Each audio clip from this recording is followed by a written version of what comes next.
Yeah, I love the longer format podcast when we're in the same room, man. Yep. Like you brew a massive pot of coffee, there's a couple beers, and you just kind of shoot the breeze. But with this stuff, like people are on a schedule, we're usually slotting each other in here, there, and everywhere. It's like, yeah, man, let's go for a shorter one. It's an art form, something I've only just come to the realization of the conversation is actually an art form. We need to be able to navigate it and learn it. Makes sense. I mean, I'm not particularly good at running my own podcast, but I'm comfortable in a Q&A format. So I'm along for the ride. Dude, Tell me where you want to go with it. I appreciate your time, man. You know, Sure. you've done a lot. It depends on who you ask. But yeah, Uh, I've been doing what I'm doing for 16 years now. So it's it's somewhere along the line what was supposed to be a hobby, or I think in my mind was a hobby, became a career. And now I mean it's definitely safe to say I'm at the very least the halfway point of that career. And I who knows, I guess I might ride it out as a gym owner, depending on what the next decade looks like. wow. Gym owner's a big step, right? For me it was avoiding reality. So I worked in a corporate setting for 3 4 years out of college, and then I went back and I got my MBA. And when I finished my MBA, it was 2007, and we were heading into a pretty serious recession here in the States, and they call it the Great Recession. And job opportunities weren't that great, and my business partner Eric was considering opening a spot, and he wanted a business guy, for lack of a better term. And so I said, well, I'll do that until things settle in the market and opportunities become a little bit more available. And I just never left. So here we are a decade and a half later, still doing it. And it became a much more official and polished operation over the years. And so something that definitely feels like more of a career than a job at this point. But early on, I think I looked at it as a stopgap, almost something to entertain me for a couple of years while I waited for the economy to settle. And it did, but I just didn't move when that time came. Wow. Well, you always had plans to go back into corporate? I'm sorry. But did you always have plans to go back into corporate, or were you just going to shift to Um, another role? I don't know if I had plans to. I just kind of resigned myself to the Mm, mentality that that's what you do. I mean, I went to yeah. college, I got a business degree, I went back to school, got the graduate, the MBA program. And I think that for a really long time, I was just operating as a robot the way that I thought I was supposed to. Go to high school, get good enough grades to go to college, see that through, get a job, and then just show up and work for the man in a 9 to 5 type job Mm. until you're ready to kill yourself. And I got there in 3 years pretty quickly. And then I thought, well, maybe it's not corporate that's the problem, it's just the role or the business I was in, the opportunity itself. And so I went back and got my MBA and thought I'd hit the reset button in corporate coming out of that. And I just didn't ever go back, which was a fortunate occurrence at this point. But at the time, I'd say the first 12 to 24 months of running this business, I was always loosely under the mindset that I would be bouncing back into corporate sooner rather than later. Wow. It's so crazy, isn't it? The common mindset of everybody's going to do this corporate thing. So we're going to put all these circles in a square hole. And if they don't Yep. fit, we're just going to smash them in there until the sides break, right? And you're Yep. like, Yep. I'm pretty sure we all got different strengths and weaknesses here, guys. I'm pretty sure not everybody is bound to sit at a desk and do stuff on the computer. And that's awesome. I mean, hats off to people that do it. I don't know how you do it. It's not how my brain works. I'm a little bit crazy and have to run around and shout at people that do adult PE, right? And we all got our own little niches and spots within society, and it is funny thinking back. You're like, oh wow, yeah, literally everybody is shuttled into this, to quote yourself, robot mentality, right? Of go there, 9 o'clock, come home 5, knackered, absolutely spent from the day from doing nothing, right? And then you sit on the couch, and I speak to my brother, and he's doing the same thing. He is doing that. I got two of them. One of them is doing what I'm doing, and one of them's doing the complete opposite. And the one that's doing the opposite one is always tired. And I'm like, dude, like you work like half the amount of hours that the other two do. It's like, yeah, well, I'm just drained, and like, I'm like, yeah, you've got to get out of there, mate. That's not for you. Yeah, the turning point for me, or the moment of realization that I needed to get out of my existing corporate role and at the time go back to school, was I from the very beginning I was working for the weekend, and so I'd grind my way through the week. Friday would come and I'd be thrilled and I'd feel great, and then I'd have 48 hours of supposed freedom. And when I started to realize that at around noon on Sunday I was beginning to feel anxious about the fact that the weekend was already almost over, that was a pretty rock bottom moment for me, because I realized I was giving away the last 12 hours of that 48-hour window worrying about what I had spent the whole week trying to get away from. And so at that point, it hit me in the face that I wasn't just working for the weekend. I was kind of only working for Friday night till Sunday at lunchtime. And then I let the burden, kind of the weight of the impending work week, eat at me. And that was just a serious moment of realization where I decided I have to step away from this, at least for a temporary period, because even then in my early 20s, life was feeling like, oh, this is short. Things are moving quickly. Why am I subjecting myself to this every moment? And sure, there are moments in the last 16 years of running our gym that work felt like work. That's the way it goes. I don't do a somersault out of bed and fire it up to sprint to the gym every day. But I've never, ever once in those 16 years had a Sunday like the one I described before I went back to grad school. There aren't any moments now where I put my head on the pillow on Sunday night thinking, I cannot believe I have to do this for another week. Not once. So that's why I am totally at peace with a role that definitely does not earn the way it would had I followed the corporate trajectory for the last decade and a half. I mean, I'm earning a living I'm at peace with and happy with, but I'm not making $500,000-$600,000 a year because I'm chasing an executive track in a corporate setting. But the people that I know who are almost universally miserable. Yeah. And they're the ones who are the most fascinated in what I do every day, even though it isn't the same kind of cash machine that their job is. Yeah, it's essentially like choosing your hard, right? You can take the corporate path and do it that way, and it might be a little shiny, with the figures on the screen, but then it might comes with a little bit of a cons with that as well, especially if being in that setting is not truly what lights you up. And some people it is, and they're great and they do really well, and all power to you.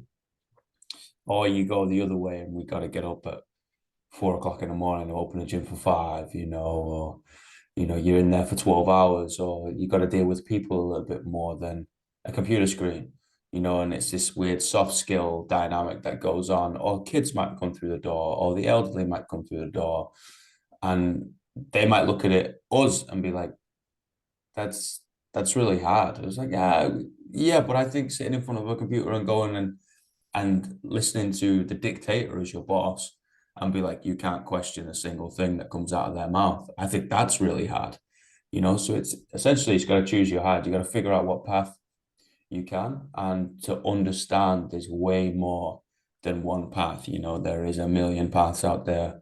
There's so many different jobs. I think it's a real dangerous mindset of, oh, I can only go and do this. I was like, no, no, because then it feels like if you can't fit in, you've got dire consequences and you have no role, right? It's like, no, guys, there is so many more jobs. Go be a binman if you really enjoy it and you like the lifestyle.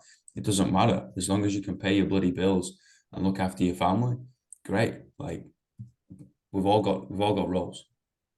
Yeah. And I think the key is finding something that you find to be at least a little bit rewarding. Mm. There was never a moment when I was working in marketing where I felt like I positively impacted someone's life. There were moments where I made the life of the sales team easier. I guess in that sense, I positively impacted their day-to-day work because I gave them the tools that they needed to advertise the service or the product we were selling. But I can't tell you how many hundreds of times since I started this business I've had athletes or parents tell me how important what we do is to them and their kids.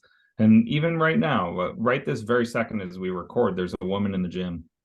And I approached her as I was doing a little bit of cleaning and I said, "Hey, isn't it your birthday?" And she said, "Yes." And I was like, "You should have treated yourself to a day off from the gym." She said, "This place is my gift to myself on my birthday."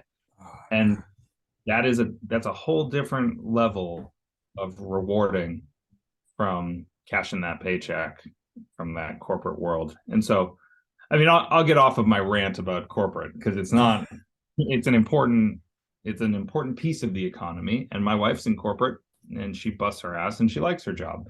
So I just know that it's not for me at this point in life. Mhm. No, 100%, mate. Like I like discussing things in real time, you know, you understand different perspectives. And my Sure. partner's in corporate too. I know a lot of people is in corporate, and you're like, that's unbelievable. You know, we're just the weird cousin that doesn't really fit in that room, and then we kind of go into the side, and everyone's like, "What the fuck are they doing over there?" You're like, "Oh, some sort of fitness thing. That must be a hobby." You know, like fitness is still looked at as a hobby. Let's be honest. Um, Well, there are hundreds of thousands, if not, I don't know, millions of people in corporate who rely on people like us to be mm, their moment of sanity in the day, or the place where they go to offload some of that emotional distress or just clear their head at the end of a shitty day in the office. And mm. so we're right in it with them, whether we like to realize it or not. But we're a piece of the corporate puzzle in that sense. We're both mental and physical health for the people who are showing up to do those jobs. I really like that way of thinking. You know, we are the same puzzle rather than we are completely separate and two different worlds living kind of side by side. Is like, no, no, we are in the same one. You know, it's the separate, it is the same jigsaw piece. We're just in opposite corners, right? Sure, And exactly. You can't have one without the other, I'd say. I like that a lot, man. Let's take a little caveat and go into what you do, shout out the business, give people a lowdown, kind of the billboard marketing plea, so to speak. What do you Okay. do, Bob? So I am one of the co-founders of a business called Cressey Sports Performance. My business partner is a guy named Eric Cressey, who has established himself as a bit of a shoulder and elbow and overhead athlete population guru of sorts. And we have carved out a pretty good niche in the baseball specific strength and conditioning community. So we have two facilities, one in Massachusetts and one in Florida here in the States. And in each space, we service athletes ranging from, I'd say, 12 years old on up to the major leagues. We also have Gen Pop clients, people like my wife, people like the woman in the gym right now who's celebrating a birthday in her, I think, early 50s. I'd be okay with saying that in front of her. And we have a reputation for being an athlete gym, but some of that is marketing as much as it is reality. We have players from all 30 MLB organizations training in our two facilities. We have players on every team in the league who will suit up tonight to play Major League Baseball, and that's what we're known for. But we work with people from all walks of life. It's just kind of a lesson in knowing what you want to be known as kind of world class at, and understanding that being the best at something is going to lead most people to assume that you're better than average at the rest of the things as well, to help us drive leads. So yeah, I'm the business guy in an operation that has two facilities here in the States. So if I put my fitness geek hat on and the absolute meathead in us all, right, who got a little bit obsessed and a little bit too obsessed with fitness and that never dwindled, I'd say, wow, first of all, I don't know much about baseball as a sport. I know there's a ball, you throw it and you hit it with a bat and you run around the pitch. And there's a lot of people go crazy with some beers and hot dogs, right? And you're like, mega, that's a sport, mega. I know what's going on, kind of. I know some of the rules, not all of them. And you're like, the S&C for it, where would you even start? I mean, obviously, you're like, cool, that shoulder, that elbow, mega. We're not going to be focusing on calf raises. We're not going to be hitting a 500-pound back squat for multiple reps. But you're like, okay, cool. The S&C for baseball, where would you start? It's not that far outside of the realm of all of the sports, we'll say. We're not doing a ton of Olympic lifts. Yeah, we're not doing heavy back squats like you're saying. Well, I mean, it certainly takes place, but it's not a center point of our programming strategy. I think there's a misconception that there's a baseball strength training program when the reality is there's an athlete specific program that we put out, and the variable of that athlete being a baseball player is just one of the factors that we take into consideration. So I think that this is more about an emphasis on arm care and corrective exercise in a population where we see the same kind of series of types and forms of injuries. So that would be a differentiating factor for us. But if you walked into my gym right now, you'd still see people squatting, deadlifting, lunging, all the things. We're not reinventing the fitness wheel here. We're just a little bit more precise in some sport specific screenings that we do. We have thoughtful questions that we ask athletes in this population that maybe the average gym owner or fitness professional might not even think to ask just because they don't get as many reps with this specific athletic population. But I think in a lot of ways, if you came over here and you were to step into my gym, you'd say it's kind of got a powerlifting gym vibe to it. A lot of free weights, not much equipment at all. I mean, as far as machines go, a lot of open space and turf for movement training.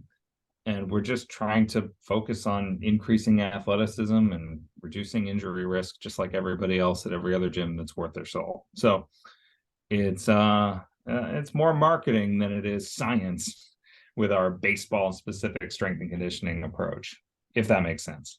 It makes complete sense, man. Like I love it. I love hearing the foundation still being the foundational fucking movements. A deadlift's not going to change. You're picking an object from the floor, you bring it to the hips, you're placing it back down to the ground, right? A back squat's not going to change. You're placing something on your back, you're lowering your center of gravity, standing up, putting it back on the rack or the rig or something. Overhead press, bench press, they're the same. It's like, yeah, cool. We kind of need them to be a well-rounded individual, right? And the more well-rounded we are, hopefully, we reduce the risk of injury. Mega, perfect. And then we start getting into that niche of the sport, and that's baseball in this opinion, right? And I worked with a lot of swimmers back in the day when I was back home. It was exactly the same. Apart from they didn't do a lot of deadlifting. Not a lot of them have a crazy amount of control through their spine. And I worked with a hell of a lot of kids, starting from 7 going up to 18, right? You're not going to be like, okay, 7-year-old, pick up that 60-kilo deadlift. Probably not the smartest of ideas. Plus, swimmers are notoriously way overtrained, right? They're 2-a-days in the pool and then land train. They come to you and they're absolutely spaffed off their face and their eyes are crossed. And baseball, from a complete ignorant standpoint, right? You do a hell of a lot of games. That's correct, right? Yeah, at the professional level, it's a lot. It's 162 games over a 6+ month season, and they basically play 6 out of every 7 nights, I'd say. Wow. At the top of the profession. At the high school level, you might play 18 to 25 games in a season. That's in the 3 to 4 month range. But the problem with baseball, like just about any other sport on the planet, I would assume, is that kids are specializing and then overdoing it. Yeah. And so it's not just a high school season. It's a high school season immediately followed by a summer travel season with a club team, immediately followed by fall ball, they call it, and then into showcases and things of that nature. Next thing you know, you've got kids who are throwing a baseball 11 and a half months a year. And so that's where we're running into issues. So it's not one season that gets people, it's the back to back to back to back initiatives. And each time you jump out of one and into the next, you're doing so with a new series of coaches and people who are pushing the envelope, and they don't have the context of how much work has been done to date or how much is sitting on the other side of their brief window of the year. And kids are getting overworked and don't know how to say no to their coaches. And so that is definitely an issue, but I would imagine it exists with basketball players. I would imagine it exists with soccer or football, if you want to call it that, or cricket. I mean, you name it, it exists. There's all of these kids are told by the people who run these for-profit club programs that if some is good, more is better. And if you want to be seen by college coaches or professional scouts or things like that, you have to be at my thing. And kids don't know any better. Then I might have the context and say, hey, if you're good enough, you're going to get found. Like, for example, I've got a 9-year-old son who's proving himself to be a better than average baseball and basketball player. And he really wants to play club sports with his buddies. And what I have said to him since the beginning of him picking up sports in the 6, 7-year-old range is, I'm going to let you play club sports. You got to pick one. I'll sign up for one a year. And I would encourage you to play soccer for a season, play baseball, play basketball. And once you've done them all, I want you to come back to me and say, this is the one that I want to play club. Because one, they're stupidly overpriced. You know, we're talking $3,000, $4,000, $5,000 a year to be a member of a program. Two, they want to monopolize your schedule. And three, they're not particularly respectful of any of the other academic or athletic requirements in these kids' schedules, and the kids get pulled in every single direction. Like, I coach in-town third grade soccer. We have our first practice tonight for my son Colin's team, and we have a 12-player roster because they play 7-on-7. And I've got 4 players who can't come because they have baseball practice, not in town, because the in-town club programs, the town programs coordinate, and they say, oh, we'll do baseball on these nights, we'll do soccer on these nights. But the club program says, if you want to play in the tournament this weekend, where we have 2 double headers, you better show up to practice on Thursday. And if the kid says, well, I have town soccer, or I have town little league, or I have whatever, they say, we don't care. It's going to impact your playing time this weekend. And then the parents say, well, I spent $4,000 on this, so we're going to prioritize the thing I spent money on. And the circle just goes round and round. And you got a bunch of kids who are acting as if they're professional athletes at 8, 9, 10 years old. And by the time they get to high school, they're burnt out on the sport and they resent it. And so I'm trying to manage that with my 2 little boys. And I'm just not ready to sign them up for any of it. They play town sports with their buddies. They go out at recess and they run around. If we get a rainy day or school's canceled because we have a snowstorm, they're here at my gym playing every sport imaginable in the gym, running around, playing with the mini basketball hoops in our warm-up area, throwing a baseball in the pitching cage, slinging a football around the gym with my trainers who treat them like gold because they're the boss's kids. And they're just doing everything at this age. And I think that's sadly kind of a dying childhood breed because you got 6-year-olds getting run to club sports when they should be riding a bike and wrestling with their buddies in the front yard. End rant. Oh, dude, you go for it, dude. I love it. You know, like somebody who's passionate about shop, about this thing that we chose to pay our bills with. You know, I love it, mate. And I see it all the time with kids going into early specialization sports. You know, whether it's gymnastics, swimming, whatever, or they just specialize earlier than they need to. You know, back home I'd say we're a little better, but we're also not good because there's still pressure. You know, there's like, no, no, no, you want to play in the league of football, rugby, or whatever, you know, or we're gonna try and go to academy in Manchester United for the under nines, right? And you're like, what do you mean? The under friggin' nines? I like, Yep. mate, that's kind of like show up and play football. No, no, no. They need to go through trials. They need to do this. We need to analyze them. I was like, first of all, that's a child. Second of all, that's a single digit child, right? They don't know which age up. They don't know whether they put on their shoes this morning and they're wearing odd socks. It's let's just get them in, get them moving, get them having fun. Sport should be a way to help navigate through anxiety rather than piling more onto their plate, right? We're living in this anxious world where everyone's getting freaked out over everything. I was like, yes, maybe we look at ourselves, what we're giving to the kids, whether it's our kids or whether it's the kids that we're responsible for, i.e. a coach, right? I've been like, no, you have to show up 5 times a week so then you can play this weekend. I'm like, okay, maybe if they're 15, maybe if they're 14 and they're closing down on, we call it county, so I guess playing for your state, right? Yeah, okay, fair enough. You're gonna have to make a couple of sacrifices and some commitments. You're closing down on being an adult now. We have to start learning different dynamics. But if they're not even in fucking high school, like I got so fired up about it, mate. Like I used to go be the head S&C coach for a swim club, and there was an old guy in there, ex-military. That was kind of the vibe back in the day back home, was like as soon as you finish the military, you coach swimming, and that was kind of the only thing that you did, because they just stood on the sideline and screamed at kids until they popped their head out, threw up, and went back in the pool, right? And it was just this weird dynamic. And yeah, he came around to me one day and was like, "Oh, they need, I can never remember the number, but X amount of meters in their body before the age of 8. If not, they're never going to make it." I was like, "What do you mean?" He's like, "Yeah. So basically, you just got to thrash them until 8, and if they've done these amount of meters, then we can work on technique. If they haven't, then they're as good as spent." I was like, "It's 8 years old. No, you must be out of your fucking mind." Like, no, this is the way it is. You're like, "But no, it isn't. I'm not much of a swimmer no more, but no, it isn't." I agree. And I think it was the book Range by David Epstein, where he talked about how Roger Federer didn't really discover tennis until he was in his, I want to say his teens. He was a kid who played all the sports growing up, and he became a rounded athlete.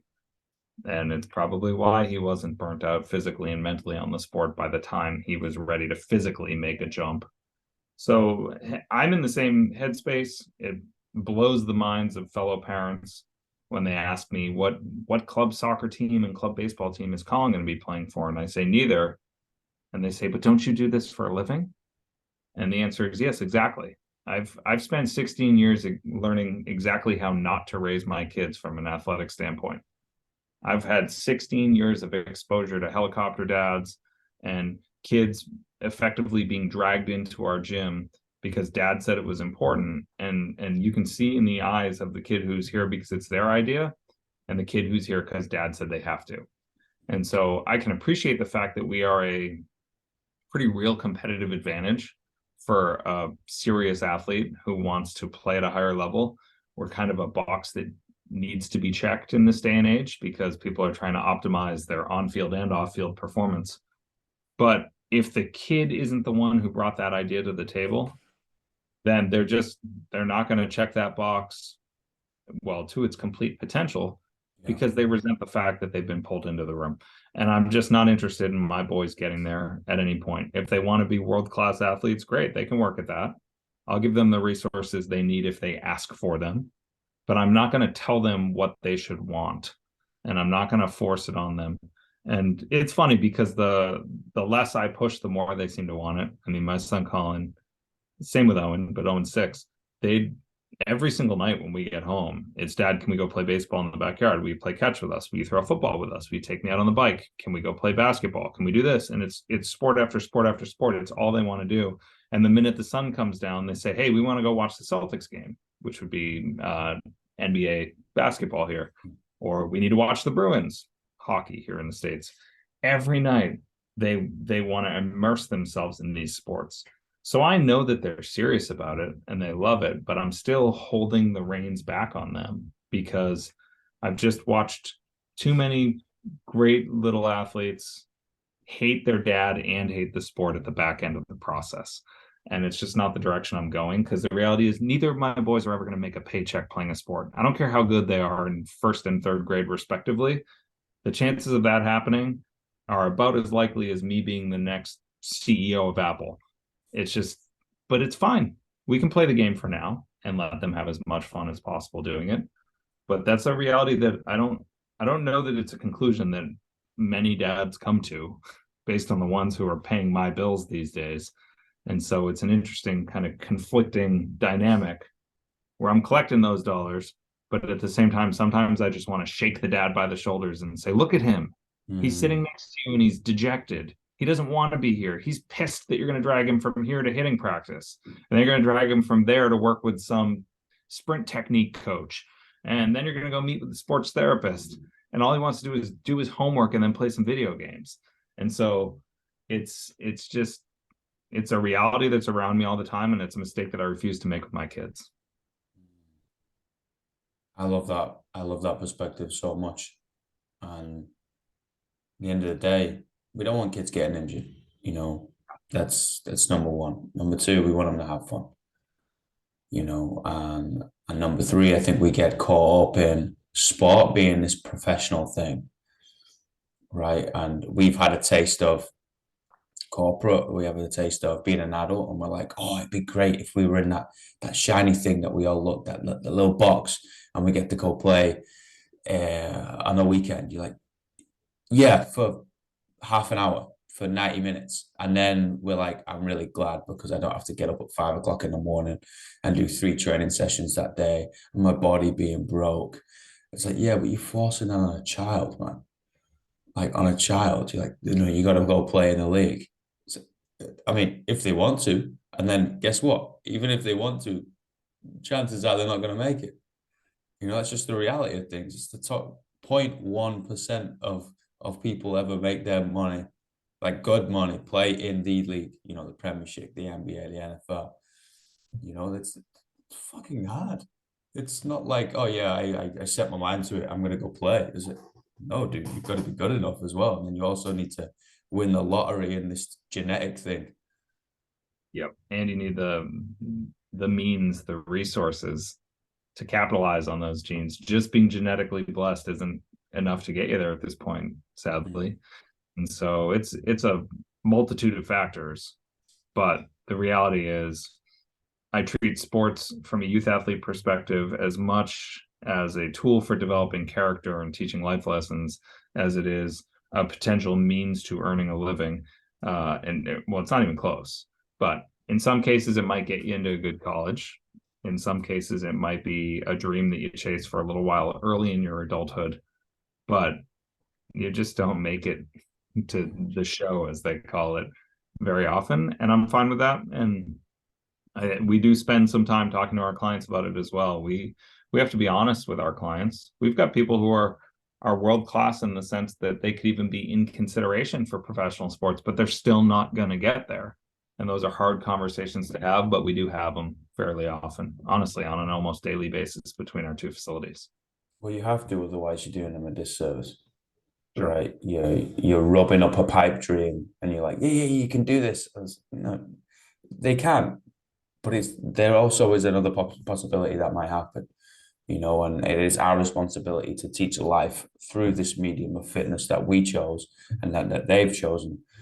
So if they don't make it, they're still a decent person. And if they do make it, they are still a decent person.